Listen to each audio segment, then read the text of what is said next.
Bismillahir Rahmanir Rahim. Assalamu alaikum wa rahmatullahi wa barakatuh wa maghfiratuhu. We're back again with Jazakumullah khairan khairu jazah. May Allah bless you with a great reward, and we hope that you enjoyed the last segment. We give you two for $1. We gave you one, and we bring you another one as we are in the 22nd day of the last 10 Awakhir Ayyam Walayal Ramadan, the last 10 days and nights of Ramadan. I kind of dropped the ball yesterday, Allahumma musta'an, and Allah's help us all. I didn't get a chance to get on my job, so I have to do two, as I vowed.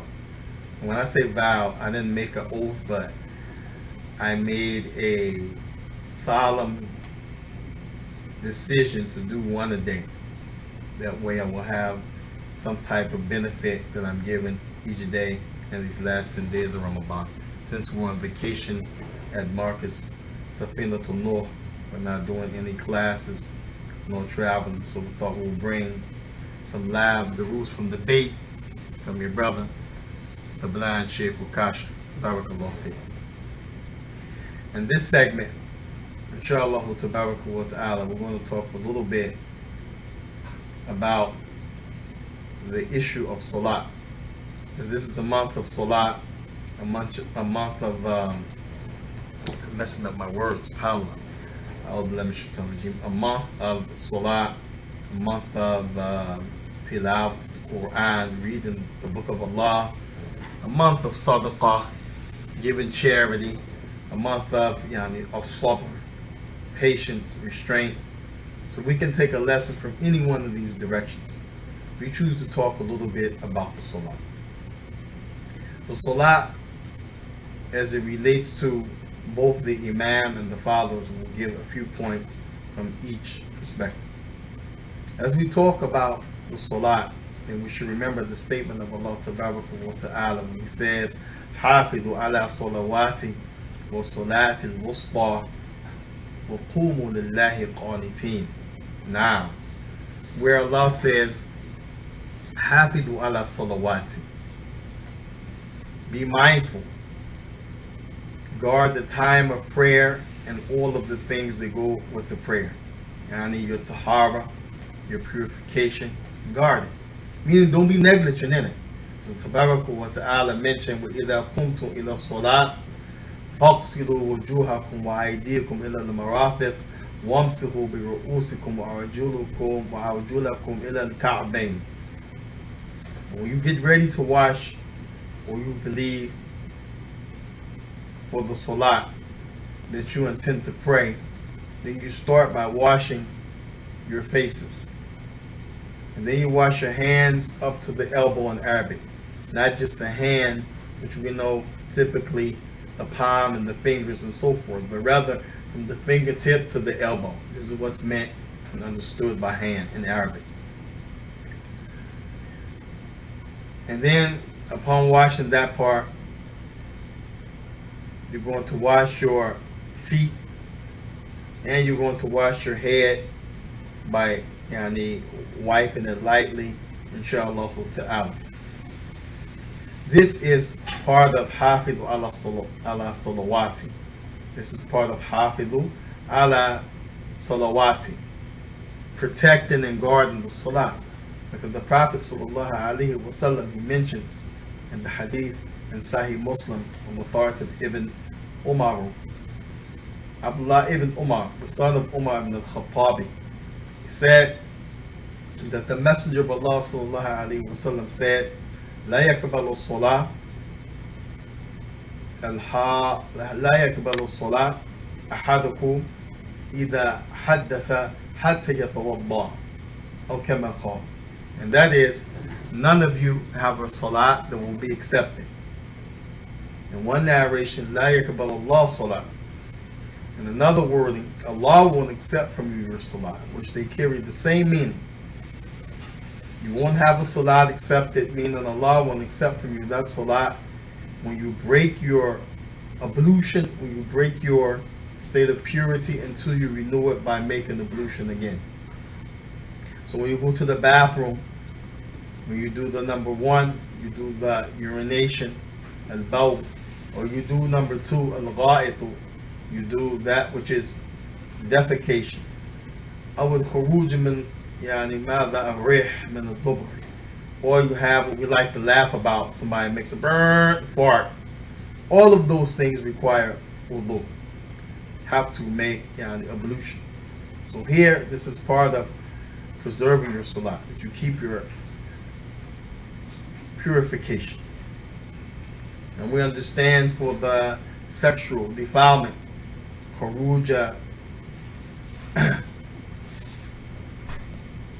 min al-rijal wa nisa, that which comes from the man and the female at the time of intercourse, then the people must take a bath, full body wash. Here the point is hafidu. This is part and this is inclusive of protecting your salah.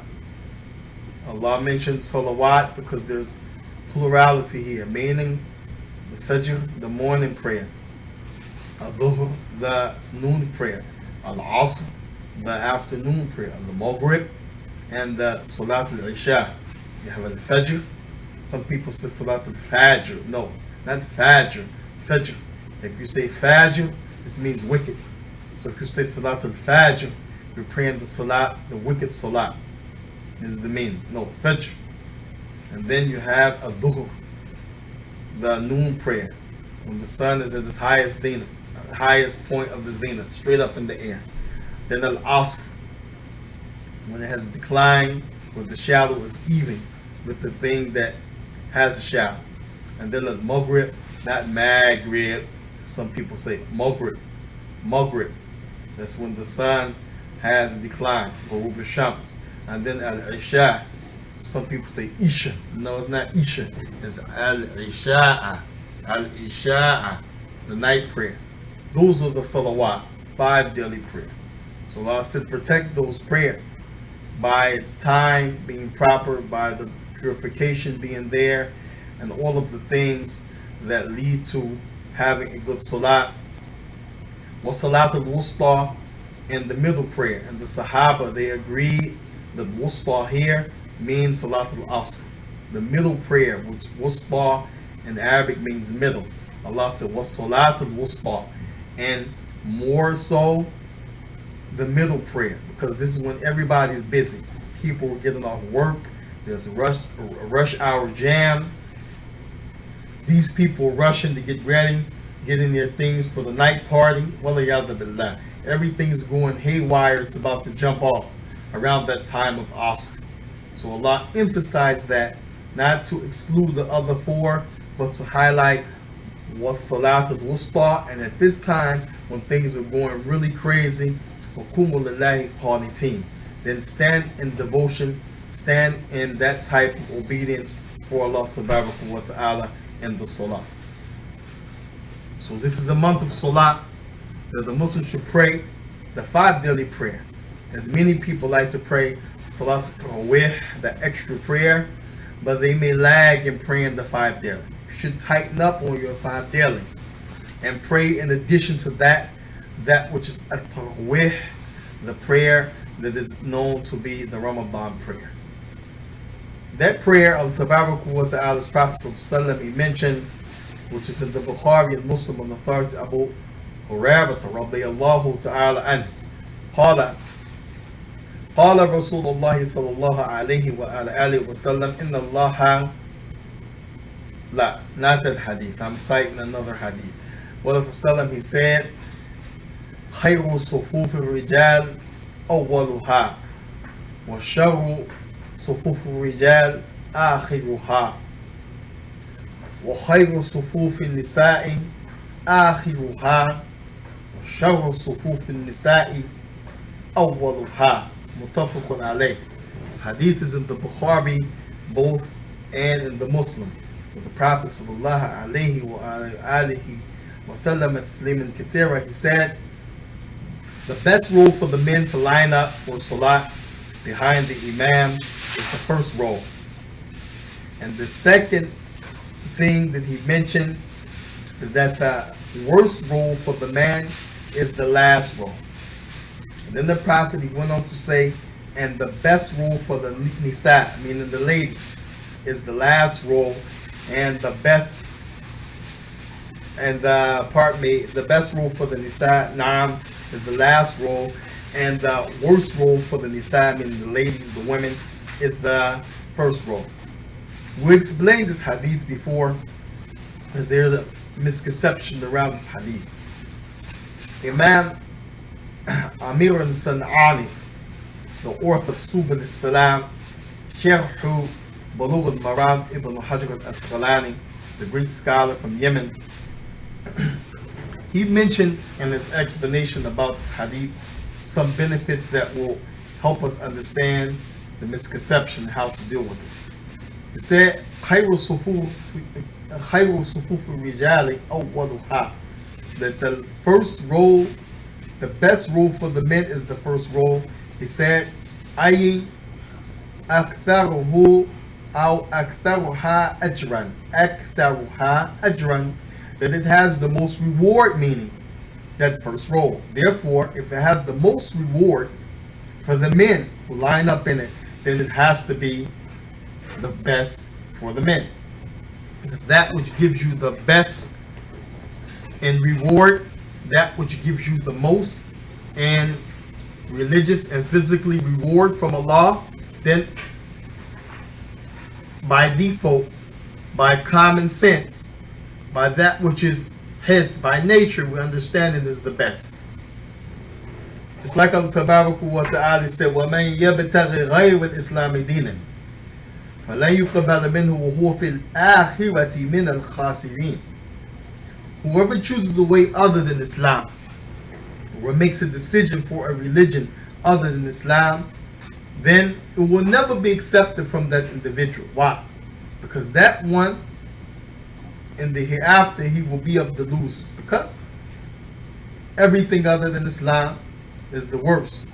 Where Tabaraka wa Ta'ala is mentioned, وَذَلِكَ دِينُ قَيِّمًا, that the religion of Islam is straight up and it is the best religion.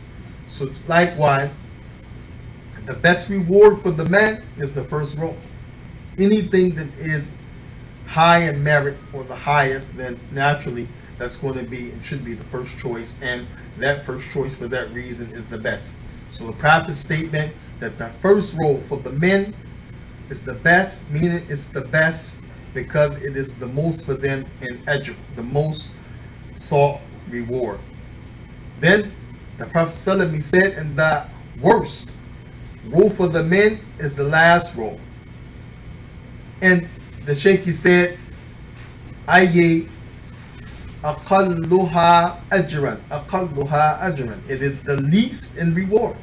So it is clear that the last role is only the worst for the man because it is the least of reward for him. It is the least in reward for him. So this is why it is the worst for him, meaning versus the first role versus the most, then it is the least in reward. So for the one who wants the most reward, the one who wants a great scale of deeds, then it's the worst place for him to be, because he won't reap that much and he won't achieve that type of goal of having the best and the most reward. Prophet ﷺ, he mentioned that the best role for the women is the last role. Now this changes a bit when you talk about this part of the hadith, because whereas the first role for the men and the last role for the men was indicative of the ajr, the reward, here the first and last role for the women is not talking about the reward, and we'll see in the other hadith which comes after this.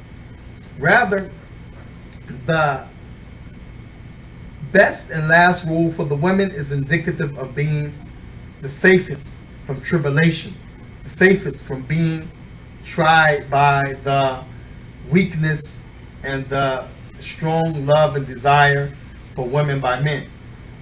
That is, if the women are in the last role, which the last role is not going to be closest to the men, it's going to be further away from the men, then this is the best place for her. Because any place that the woman is most safest, any place that she is less of a temptation for the men, then for her merit of shyness, for her safety, then it's best for her. Just as the Prophet ﷺ mentioned, خَيْرُ صَلَاةِ النِّسَاءِ فِي بُيُوتِهِنَّ, that the best place for the women to pray is their houses. Why? Because they're safe from being tried by strange men. They're safe from being annoyed by strange men. They're safe from being the reason that men will be so disturbed because of the close proximity between them and men and women in the place of worship. And this does not mean that the women are at fault, but it's showing the safety rule and that which is the issue of security as it relates to the women. So Rasulullah mentioned here the last rule is best for the women, because the one in the last role for the women, they would be furthest away from that last role of the men. However, the first role for the women is only the worst role, because that role is going to be closest to the last role of the men, which means it's worse for them in fitna. It's worse for them in feeling uncomfortable. It's worse for them perhaps in having total concentration. As we know the narration in the time of Umar ibn al-Khattab, where the lady was praying, and they were praying in the masjid of the Prophet, which was a not so large masjid, and the both men and women were in this masjid, and they have one exit and one entrance that they all used. And we know the Prophet ﷺ, during his lifetime, he took special efforts to make sure that the men were conscious of this and that women were protected, such as after he prayed, he would not just get up so that men will get up and disperse, but rather he would sit patiently, allowing the women to exit freely out of that one door before it becomes a fight or a crowded rush hour with men and women being close, and maybe men touching or falling or bumping or rubbing or speaking or annoying or making the women feel uncomfortable. So we understand those measures as it relates to fitna, tribulation between men and women. Back to the issue of Umar al-Khattab, the lady was praying, and when she went into prostration and then the women raised, they found that one of the men, his body parts were exposed. And she said out loud, "Won't you give your companion sufficient clothing so that he covers himself properly?" And to the best of our knowledge in the hadith, it illustrates that the women were in the first row of the women's rank, and that this man was in the last row of the men's rank. So the first row for the women was the closest to the last row of the men, and you can see that type of tribulation, that type of closeness, and the type of relation between them that would have made that woman safer had she been at the last row as it relates to modesty, that which is related to being safe from the affliction and trials of the men and the masjid. So this is the only reason Prophet ﷺ mentioned that the last row of the women is the best and the first row for them is the worst, as it relates to being min fitna to rijal, being further, being the most remote from problems with the men. However, the merit is the same, that the women have the merit which is high in the first row, and then the second row and the third row, all the way to the last row. As the next hadith, which is in the collection of Imam Ahmad in his Musnad or Bazar, which is one of the students of Shaykh al-Islam ibn Taymiyyah, and the collective hadith, وغيره, and other than them, such as Ibn Habban, from the hadith of Haythami, where he said that the hadith is collected by Imam Ahmad and others in the chain of Abu Umama. قال رسول الله صلى الله عليه وسلم إن الله وملائكته إن الله وملائكته إن الله وملائكته إن الله وملائكته يصلون على صف الأول. That verily Allah praises those who are in the first row, and the angels supplicate for them. فقيل يا رسول الله وعلى ثاني وقال رسول الله وعلى ثاني. So they asked, and what about the second row? Do Allah praise those? Is it that Allah will praise those people in the second row equally, or like He praises those in the first row? And is it like the angels would make supplication for the second roll like they do for the people, the men in the first roll, and the ladies are included in this narration? Then the Prophet ﷺ, he said yes. They will have the supplication from the angels, the second roll, and the praise from Allah, the second roll, just as in the first roll. And so here, this is a general text showing that whosoever lines up in the first roll, whosoever lines up in the second roll, be it the roll of the men or the roll of the lady, then this is where Allah praises them, and this is where the angels make dua for them. So the ladies should not understand by the first hadith of Bukhari and Muslim that the best roll for the women is the last roll, meaning, well, we should line up in the best roll, which is the last roll first. No, but rather the merit and reward is the first roll for the women. And the situation in hand with regards to fitna, trial and tribulations, and problems between the sexes, which is natural as it relates to emotion and excitement and whispering and talking and just feeling a way that men and women feel when they're close together, then the women are best in the last roll to escape that.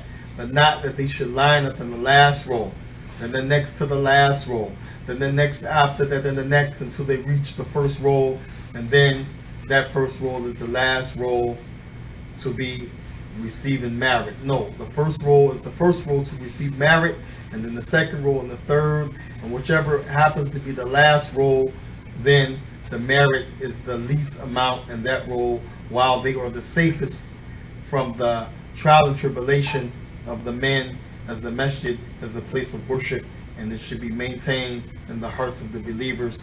This is one of the benefits that we want to bring and clarities as it relates to salat in the month of Ramadan.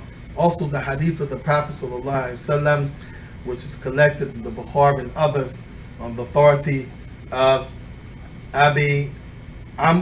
which is collected in the Bukhari and others from the hadith of Amru ibn Abi Salima, where he said that the Prophet ﷺ mentioned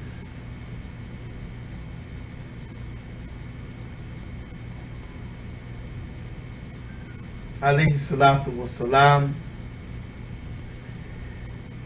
إذا حضرت الصلاة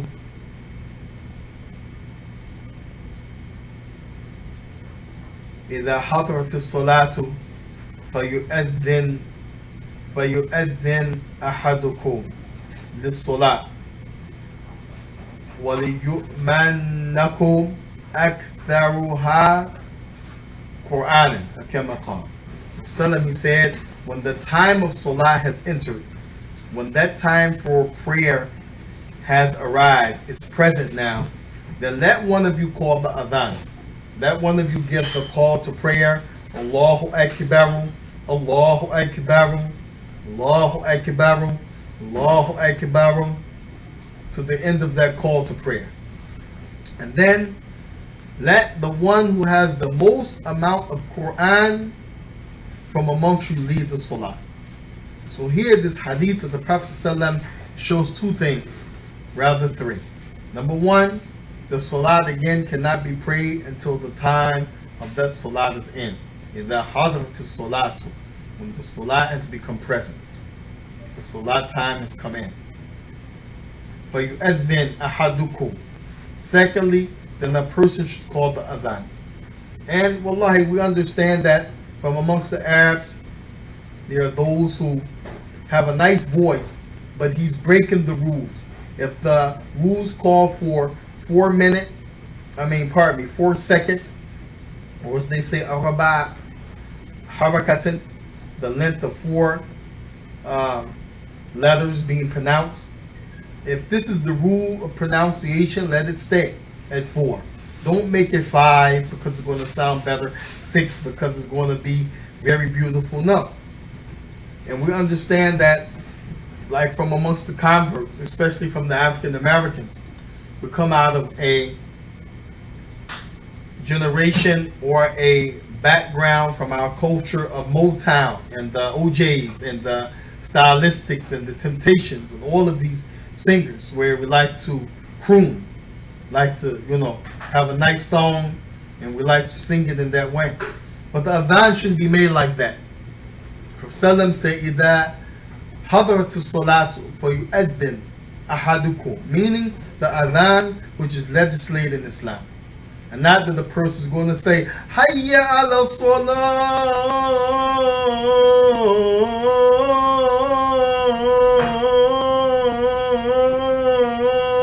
No, that's too much. Should be Hayya ala salah. 4 count the most. And the same thing, Hayya ala falah.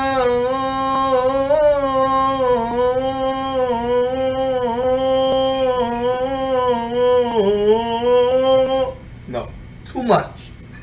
4 count. Shouldn't be like that. And the brother shouldn't sing it like we have, from our culture. Hayya ala salah. Like he's the Temptation something. No. Have to learn the proper way for this adhan because it's legislated. And the adhan is ibadah, it's worship. It's worship. So the Prophet ﷺ has mentioned this for a reason. Because this is part of when the salat comes in, that you yourself have someone to call the adhan. And there were injunctions the Prophet mentioned, if there's 2, in one narration, 2 or more people in a village, or in this case, a dwelling or a town, then they should call the adhan. And then they should establish the salat together. So Prophet ﷺ is showing this in this hadith where he said when the time of prayer has entered, the salat has come in, then one of you call the adhan. But when he got to the issue of leading the salat, then he said, then let the one who has the most Quran lead you in salat, which is the condition some of the ulama mentioned for the salah, that the one who has the most Quran, not the one that's on the ministration. And many masajid they do. If he's on the ministration, doesn't make a difference who's amongst them who has the most Quran. If he feels that he's going to lead the salah, he feels he has the most right because I'm on the ministration, brother. And he may not have the most of the Quran.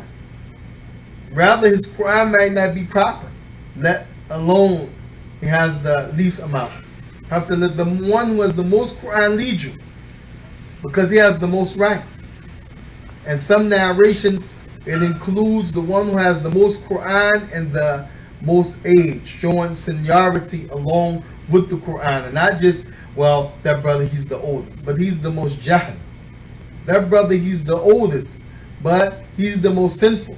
That brother, he's the oldest, وَلَيْسَ مَعَهُ قُرْآنًا, but he has no Quran. لا أكثرهم ماذا قرآنا. نعم أكثرهم ماذا قرآنا, the one who has the most Quran.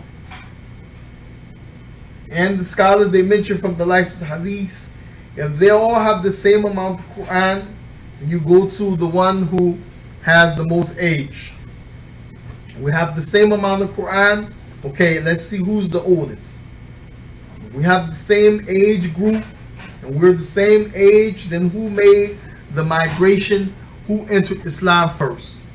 I entered Islam first, and we have the same amount of Quran, and we were the same age, and I should lead the salat by those 3 criteria.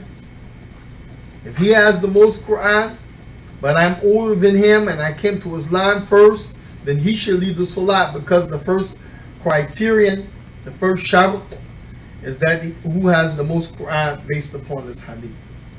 And the last one, we benefit from the hadith of the Prophet ﷺ, which is mutafaqun alayhi shaykhan, which is in the hadith of Abu Hurairah radiyallahu ta'ala anhu. And the Nabi sallallahu alayhi wa alihi wa sallam قال إذا أما أحدكم الصلاة لا إذا أما أحدكم الناس إذا أما أحدكم الناس فليخفف. If any one of you lead the people in salah, here We have a rule as it relates to sarf, as it relates to the way that the word is designed. Here you have either amma, alif, for those who know anything about Arabic, alif with fatha, mim, mushaddada, maftuha. You have an alif with fatha and a mim with the shadda, the thing that looks like a small W. And the fatha is over that mim. So the word is amma, amma, which means to lead. So perhaps say, إِذَا amma ahadukum nasa. If any one of you lead the salah. Here, if you were to change that alif with the fatha to a dhamma, it will become umma, umma, like ma. So we learned that it's very simple to change the meaning. It's very simple to distort that which is intended by changing one diacritical marking in the Arabic language. Tashkil wahid, nuqtatu wahid. One marking that is divided. Here the Prophet said, إِذَا أَمَّا أَحَدُكُمُ النَّاسَ. If any one of you intend on leading the prayer, فَلْيُخَفِّفْ فَلْيُخَفِّفْ فَلْيُخَفِّفْ Asif, فَلْيُخَفِّفْ with kasra, فَلْيُخَفِّفْ, and let him be easy, let him be light on his recitation and standing. فَإِنَّ فِيهِمْ الَّذِي وَرَاهُ أَيْ, those that are behind him, verily from amongst them are الصغير, the young, والكبير, the elderly, والضعيف, and those who are feeble. So Prophet is saying, be light in your salah. And we don't mean 2-3 seconds, but don't be 15 minutes for one raka'ah. I need 2-3 minutes, 4 minutes, la bas. The iman someone should have in his chest should allow him to stand some amount of time. 2 minutes for Allah, 2.5 minutes, 3 minutes is not a lot. People stand all the time in the store to fill their bellies. $200, $300 worth of food in the shopping cart. Labas, people stand in long lines to get in the Black Friday sale. Hours. People stand in line to get baseball tickets and concert tickets. Allah musta'an. Let them pray in a way that people can, inshallah, tolerate and not be harmed because they are saghir, they are children, or they are young. They don't have the ability because of the lack of age on them. Wal kibir, they can't because now they have too much age. They're elderly, they're up in age. Wal da'if, because a person may be disabled, or feeble, or pregnant, or what have you. And then the Prophet said, وَذَا الْحَاجَةِ, and those that have simply something to do. You don't want their minds wondering, oh man, I got to go pay my cell phone and go get my car washed. Oh, I got to pick the children up at 6 from the babysitter. We don't want their minds on all of those things. So the Prophet said, فَجِخَفِّفْ, make the salat light, meaning not long, not tuweel, not thaqilun, half a page, 2 pages, 3 pages, nah. Make it a few ayat, a short surah or something, bus. Easy. Because behind you are the young, the up in age, the elderly, and those who are feeble in some capacity, or simply those that have something to do. إِذَا صَلَّى وَحْدَهُ, but if he prays alone, فَإِذَا صَلَّى وَحْدَهُ, but he's going to pray by himself, فَلْيُصَلِّي كَيْفَ يَشَاءَ, and let him pray however he likes. Let him pray 1 rak'ah 20 minutes. Let him pray 1 rak'ah a half hour. Let him pray as long as he likes, because he's not going to be affecting the young, the elderly, the weak. Neither is he going to enable those who have something to do to be held from that which they need to do. We ask Allah to accept from us our prayer. ونسأل الله سبحانه وتعالى التوفيق في حفظ الصلوات. We ask Allah to give us success in preserving the prayer. نسأل الله تبارك وتعالى أن يكتب لنا الصلاة كاملا في أجر وفي خشوع وفي ركوع والسجود وغير ذلك. We ask Allah to write for us a salah that has total concentration, all of that which is sought from the reward and the proper bowing and prostration. We ask Allah Ta'ala to make us from those who establish the salah inside and outside of Ramadan, and make us from those who يستمعون القول ويتبعون ما أحسنه, and that we listen to what is said and we follow the best of that which comes to our mind. وصلى الله وسلم وبارك على رسوله الكريم وعلى آله وأصحابه وسلم تسليما كثيرا. سبحانك اللهم وبحمدك أشهد أن لا إله إلا هو أستغفره ونتوب إليه وآخر دعوانا أن الحمد لله رب العالمين. إن شاء الله تبارك وتعالى إلى هنا, and we'll stop here. Wassalamu alaikum wa rahmatullahi wa barakatuh.